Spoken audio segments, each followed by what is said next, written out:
Sagalee qeerroo bilisummaa Oromooti.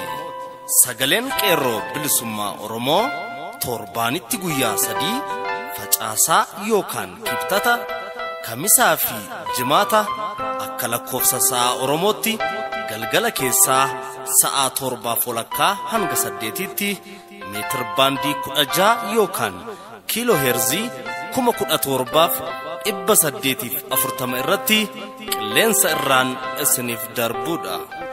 Kun sagalee qeerroo bilisummaa Oromooti.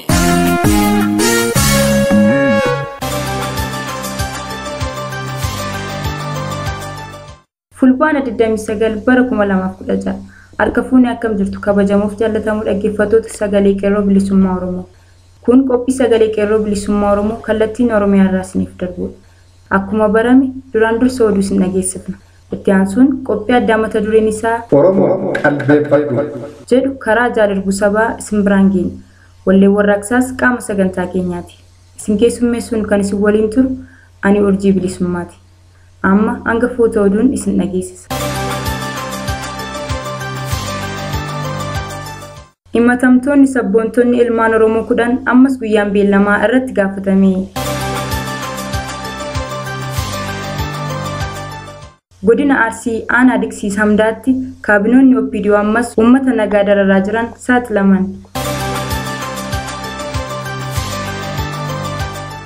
Waraanni wayyaanee Agaazii jedhamuun beekamu ammas uummata Shaashamannee irratti tarkaanfii gara jabeenyaa ilma namaaf hin malle fudhachuun dhaga'ame. Mootummaan Abbaa Irree wayyaanee hidhamtoota siyaasaa jedhee kan hidhee ture mana hidhaa tokko irraa gara mana hidhaa biraatti jijjiiraa jiraachuun saaxilame.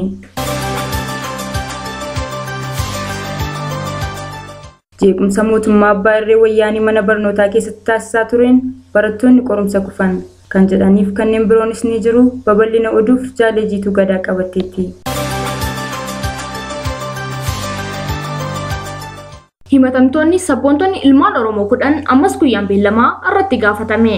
Himatamtoonni kun hiriira guddicha Finfinnee hagayya 6 bara 2016 irratti kan qabamanii fi gidirsa Awaash booda namoota 45 ta'an kan hambisaman yeroo ta'an yeroo ammaa kana hiriira dirqama mootummaa beeksisuu dhabuu ba'an maqaa jedhuun himatamanii beellama isaanii irratti guyyaa kaleessaa jechuun fulbaana 26 bara 2016 dhiyaatanii turan.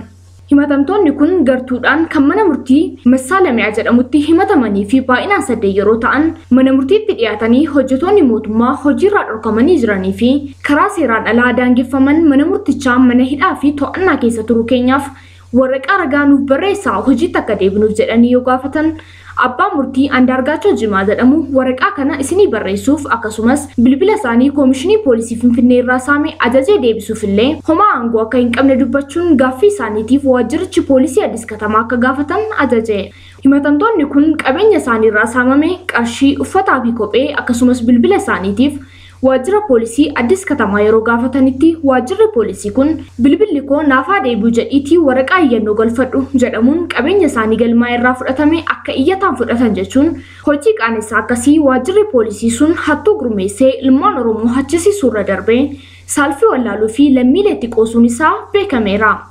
Himatamtoonni kun ammas onkoloolessa 6 bara 2016tti kan beellamaman yeroo ta'u himatamtoonni ilmaan Oromoo kunneen Dirribaa Koorsaa Maammaa Barsiisaa, Eebbisaa Bal'inaa Qana'aa Barsiisaa, Baa'isaa Magarsaa hojjetaa mootummaa, Taagal Daaqawaa Gaarii hojjetaa mootummaa, Magarsaa Baqqalaa hojjetaa dhuunfaa, Yaadataa Biraanuu gaazexeessaa, Mo'ibul Misgaanuu barataa, Joonsee Ayyaanaa gaazexeessaa kanneen jedhaman keessatti argamu.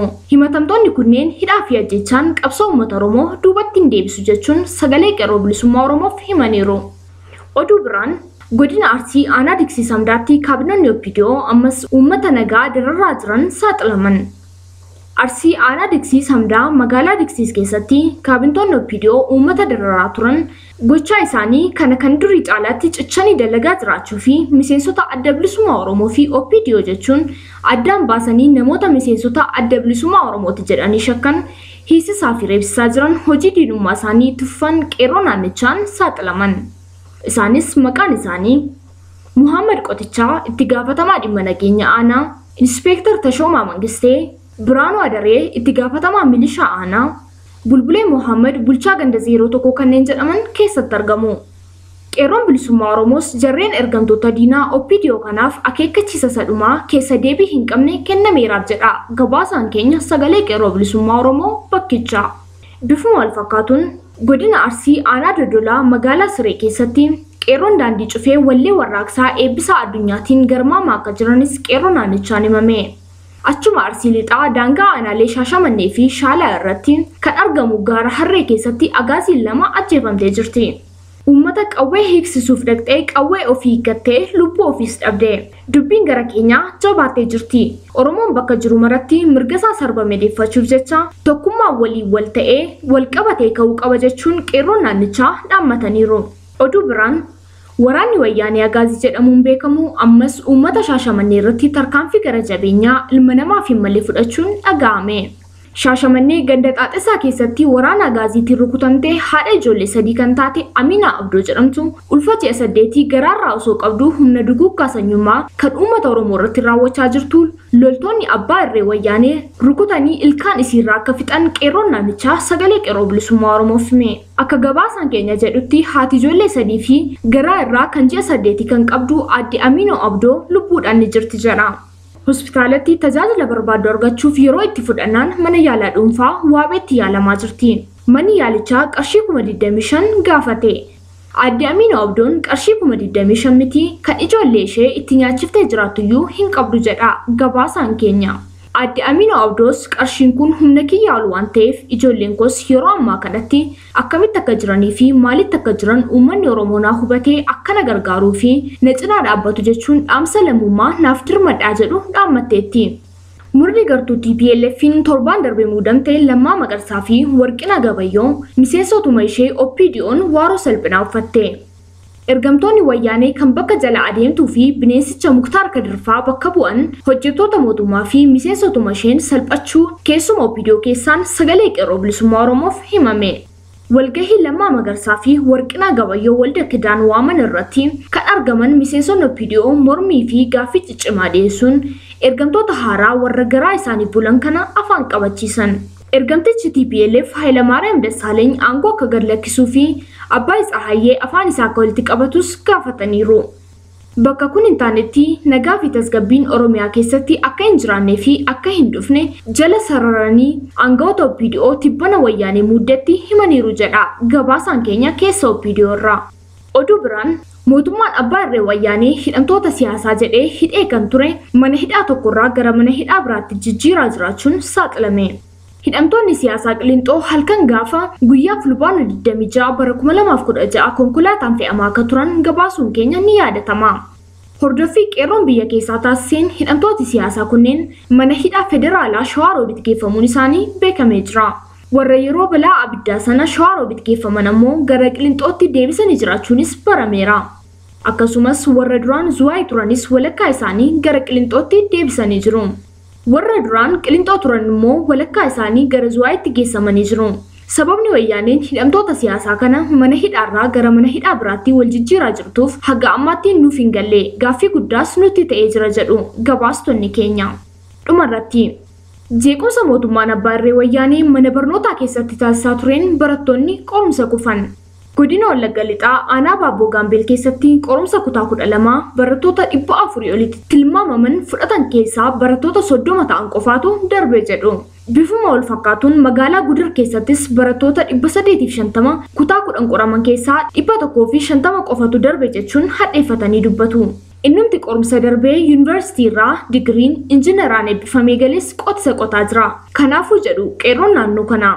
Bosonatti gallee qabsoofnee mirga barattoota keenya nu booda jiraniif kan uummata keenyaa dheeksifna malee furmaata gara biraa hin qabnu jechuun waliif dhaamaa jiru jedha gabaasaan keenya bakkichaa. Oduun keenya sagalee qeerroo bilisummaa Oromoo guyyaa har'aaf jenne kanumaa qophiilee keenyaafan waliin turtii gaarii.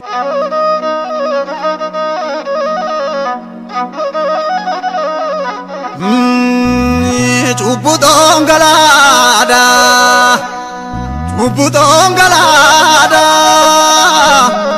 Utataan garaadha. Kana akka baan isaa godhe ta'u. Cubbutoo galaakoo. obsi agara ko mundatti wae mofini matan maja zaman garbu zaman tumudan adamne male amane tumudan adamne male tinas gabarre gudas gabarre bulu adamne male kawe agari tulu Awe agari tulu maltu batayo agari male ino bini dodani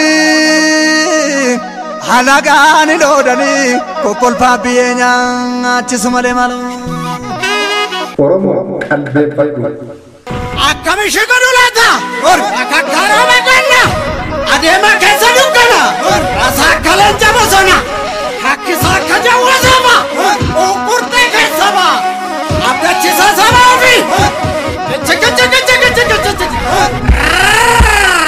Qabsoon Oromoo kallattii isaa ofimaa jira.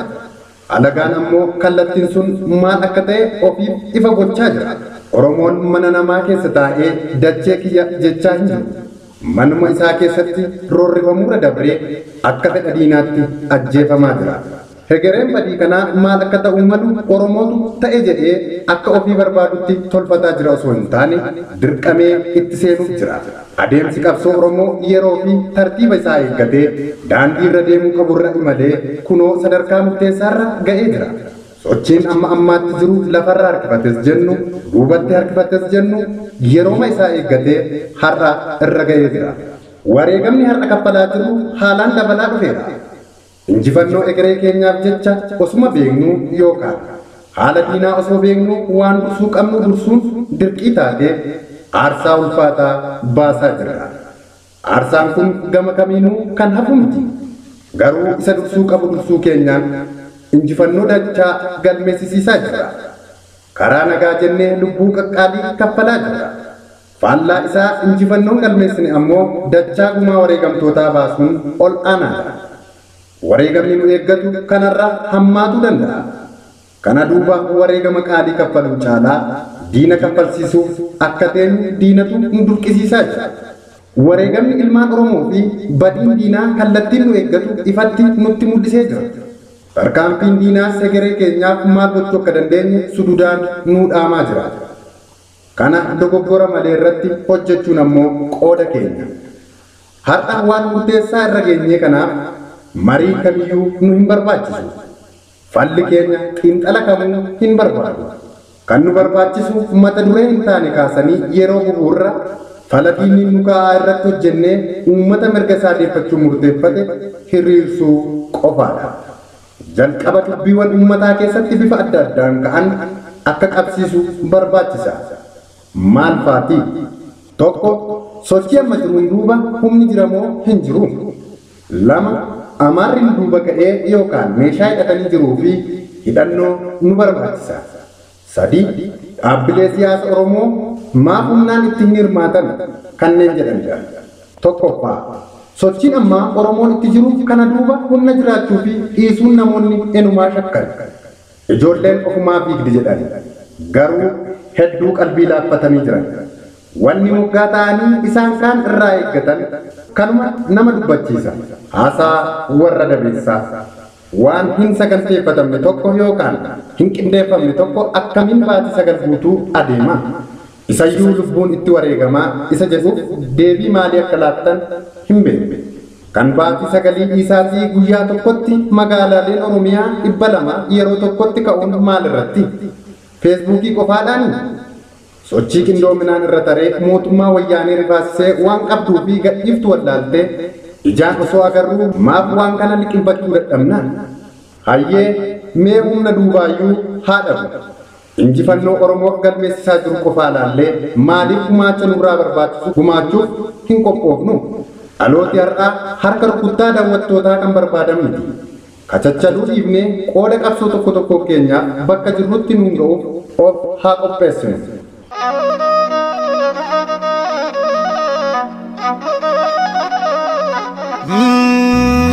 Chubbu dongalaada, chubbu dongalaada,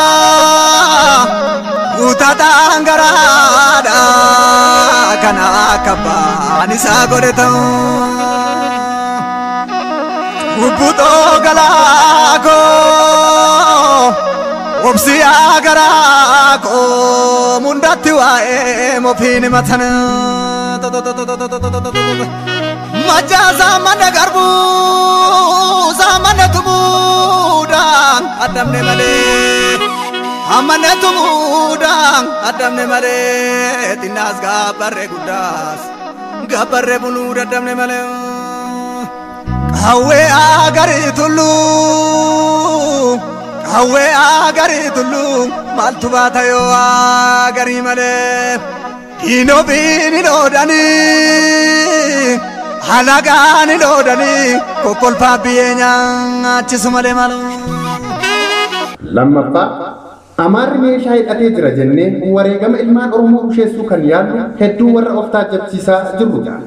Amaarri meeshaan yoo lole haa lolu. Meeshaa haa qabaatus wayyaanee haa gombisu. Amaarri meeshaa qabaachuu argine maaliif meeshaa dhabuu keenyaan baarragnaa? Meeshaa dhabuun keenya bara meeqaa? Kun kan nu agarsiisu meeshaa yaadurra ga'uu keenyadha. Kanuma. Kun ammoo yeroo isaati. Sadarkaa qalbii uummata keenyaatu kana uume yeroo isaati. Meeshaa kana argachuu fi dhiisuun harkuma keenya keessa jira. Harka qullaa dhugsuun keenya waan nu fayyade qaba. Boris nu fayyaduu danda'a. Meeshaa barbaachuu eegaluu jechuun meeshaa argannaan duulatti kaana jechuu akka hin taane beekuun barbaachisaadha. Bara wayyaanee kana keessa yookaan addunyaa waan barbaadan amma manaatti nama feetu keessatti hagas mara meeshaa dhabne jennee aaruu fi mataa ofirraa cicciruu hin barbaachisu. Yeroo meeshaan uummataa harka galu maal akka ta'u gama hundaan yaaduun barbaachisaadha. Meeshaan yoomiif isa jedhu meeshaa akkamiin itti fayyadamu isa jedhu irratti hedduu hojjechuun nama barbaachisa. Kun waan ogummaan wal qabatudha. Uummata haala kana irratti yennaa kakaafnu katabnuu fi dubbannu hedduu of eeggachuun barbaachisaadha. Wayyaaneen Oromoo fi saboota biraa waliin jiranii waan barbaadan hojjechuuf hedduu hojjechaa akka jiran beekuun barbaachisaadha. Meeshaan leenjii barbaada. Leenjiinis bakka qaba. Meeshaa uummataaf magaala keessatti qooduun gootummaa yookaan beekumsa miti. Kanaaf warri dhimmi kun isaan ilaallatu qaama qalbiin irratti hojjetu jedheen yaada. Uummanni meeshaa akka tasaa harka gale illee akkaataa fayyadama isaa bifa walii galaan yoo hin ta'in numatu wal fixa. Of eeggachuun nu barbaachisa. Kun qaama ilaallatuuf osoo dhiifamee dansaadha. Diina mana keenya jiru meeshaa malee ofirraa yaasuun ni danda'ama. Gara fuulduraatti irratti hojjenna. Meeshaa argachuu waliin waan itti yaadamuu qabu waa hedduutu jira. Uummanni keenya kana irratti of eeggannoo cimaa gochuun barbaachisaadha. Meeshaan intarneeta irratti lallaba hojjetan kunis bu'aa isaarraa miidhaatu caala. Magaazana akka eeggatan taasisaa jira. Yaa firaa mata duree kana miidiyaa irraa buufnee lafa jala irratti haa hojjennu. Meeshaa hin qabnus hin adduumessinaa. Namni diina hadheeffate yookaan kan aarii qabu xaxxaaxaa hin deemu. Waan fedhu hojumaan mul'isa. Hubadhaa. Intarneeta irratti labsuu ebaluu fiixa waliin hin aamina. Aadaa qabna. Goota nama ajjeesu guutuutti qabna. Kun waan lubbuuti. Waan ragaa wal irratti qabuti. Sadaffaa dhaabbileen siyaasa Oromoo qooda qaban ifatti himachuu fi dhiisuun sochii kana jabeessuuf dhiisuu keessatti yaaddoo dhiyaatan jabinaa fi bilchina hin qaban. Kaayyoon dhaaba tokkoo inni duraa uummata sadarkaa ammarra geessisudha. Dammaqinsi siyaasa Oromoo qajeelfamaa fi dammaqinsa dhaabota irraa barbaadu irra taree sadarkaa ofiin of ijaaruu irra gahee jira. Kanaaf dhaabbileen siyaasa Oromoo hegeree Oromoo keessatti karaa siyaasaa, diinagdee, bulchiinsaa fi kanneen kana fakkaatan akkamiin qindoominaan deemaa yoo jedhanii qophee gamanumaa godhan malee amma waan haalaa jiru irratti isaan dubbachiisuun jiru. Uummanni waan barbaadu kunoo dhiiga lafee isaati. Caccabsee shakkii tokko malee itti agarsiisaa jira. Kanarratti dhaabbatanii hegeree siyaasa Oromoo Oromiyaa keessatti gaggeeffamu wixinee kaawwachuu qofaatu irraa eegama. Bakka jiru irra yaaduu malee ammas bakkuma kaleessaa lafa dhiituun gonkumaa bu'aa hin qabaatu. Akka waliigalaatti kana booda waan goonu hundaa irratti of eeggachuu fi qorannoon deeggaramee hojjechuun nu barbaachisa. Dogoggora gonkumaa hojjechuu hin qabnu. Nuti kana booda of kabachiisuu qofaatu furmaata kenna. Adeemsa diinaa kana caalaa hin ilaallu. Nu ajjeesanii jiraachuudha. Nuti kanarraa of ittisuuf gama hundaan qophii taasisuutu furmaata. Waan nu barbaachisu hundaan itti yaaduun nu barbaachisa. Galaa fi waan nu barbaachisu kuufachuu qabna. Dubbiin akka salphaatti hin ilaalina. Waan itti seenuuf jirru waan galgala tokkotti xumuramuu ta'uu dhiisuu mala. Qabnee kan lakkifnuufis miti. Kanaaf waan hundi qophii barbaada. Sochiin kana booda OPDO irratti ta'uu qaba. Riqicha diinaa kanaa of gidduutii baafnee diina isa dhumaaf ofirraa galchuu qofaatu furmaata. OPDO'n Tigreetti of gattee isaanumatti akka galan of keessaa baasudha. Gatii dhiiga ilmaanii fi uummata keenyaa baafnee ishee haftee isaanuma waliin ari'uudha. OPDO'n Oromiyaa keessaa baasudha. Isa itti aanu dachee keenya irratti ofirraa deebina. Kan jiru kana qofaadha. Kanaaf Oromoo hubadhuutii qalbeeffadhu. Dura qophii ga'aa nu barbaachisa. Oromoon biyya keessaa fi alaa filmaata tokko qofaa qabna. Filmaata kana ammoo ga'ummaan keessa darbuu qabna. Hundumtuu bakka jirutti qophaa'i. OPDO ofirraa baasii ari. Kaabinee qofa miti. Hundi ishee isa booda Tigreetu Tigriffaan nu bulchaa. Arginami. Mee argina. Kanaaf ammas qophiin gahaa nu barbaachisa. Qalbeeffadhaa. Eessaa akka eegalamuu fi eessatti akka xumuramu adda ba'uu qaba. Barreeffama kana dhaggeeffataa sagalee qeerroorraa fudhanne. Qalamni kee hin gu'iinsiin jenna. Horaa bulaa.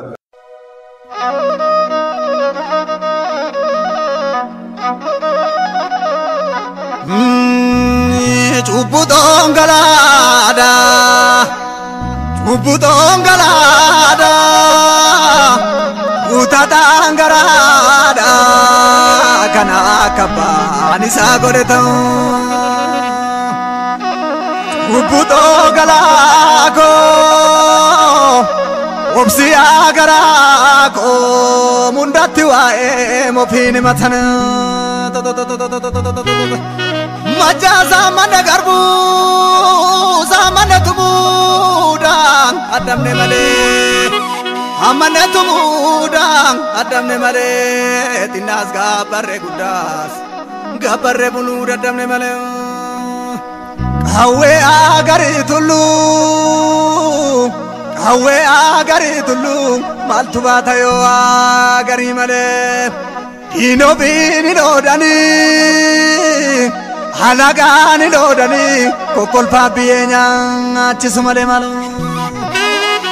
Ya keresa mogori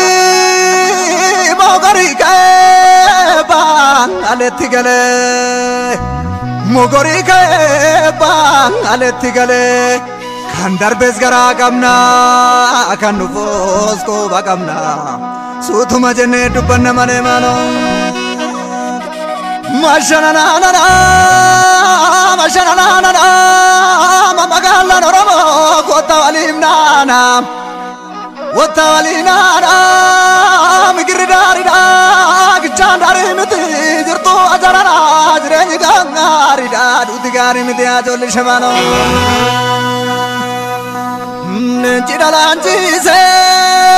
Lanchidalanchise magala banane mato kamnu damne ajole malaga samamne Baralaga samamne jirenya mali kamna kane biyabane Namni biyaba ajole minchisa malenge rafu buya di male aloto nambar orifamena fumano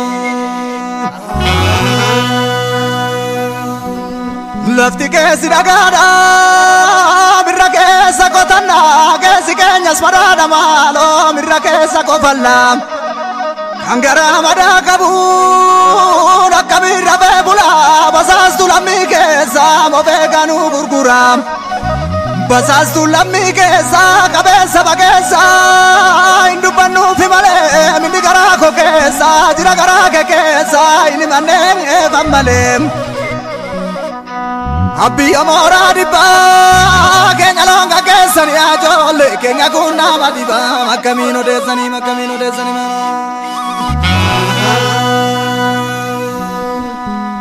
Akajetu nama karre kotu sanini kotu nille tole yo jedhine akka jedhine akka jettu nama lambi gaanu sanine ganuun illee tole yoo galte jedhine tumana himu akkamishi godhu laata akka karaa ganna adeema keessa dukkana rasaa akka leenca bosona hakkisa akka jawwasama qurxii keessama abdachisa sama ofii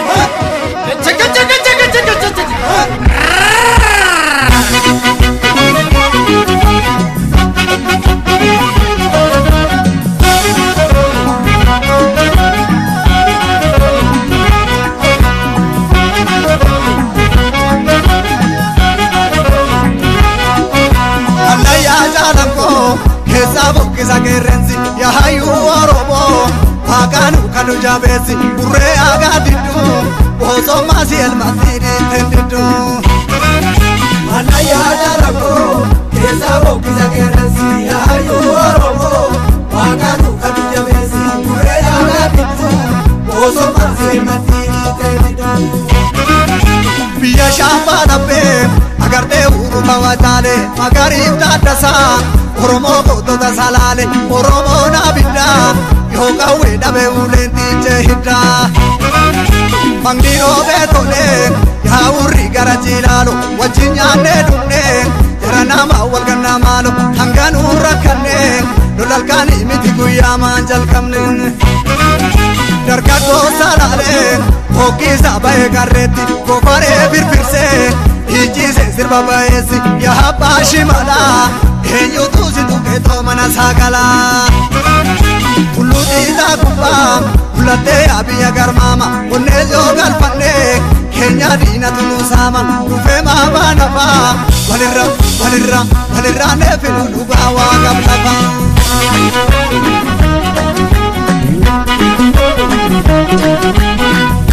Koti mali Okotangi chabu kisaniti male Okotangi chabu kisaniti male Loli lola mali Lola lamiru kisaniti male Lola lamiru kisaniti male Loli mali Lola lamiru kisaniti male Lola lamiru kisaniti male Omale abashi mala Kobiyatu santu makanu gala Omale abashi mala Kobiyatu santu makanu gala Ijare randati Kasar ijare randati Kasar ijare randati Ofi bakang kabdu Jari ofi bakang kabdu Manu samte gandati Balo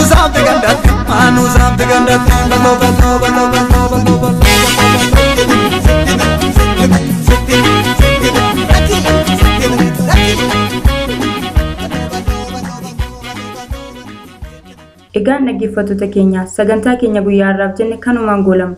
Turtiin waliin gootaniif galanni keessan bilisummaa ta'u isiniin jecha sagantaa biraan hanga wal agarruutti nagaan nuuf tura. Injifannoo uummata Oromoof gadaan gadaa bilisummaati.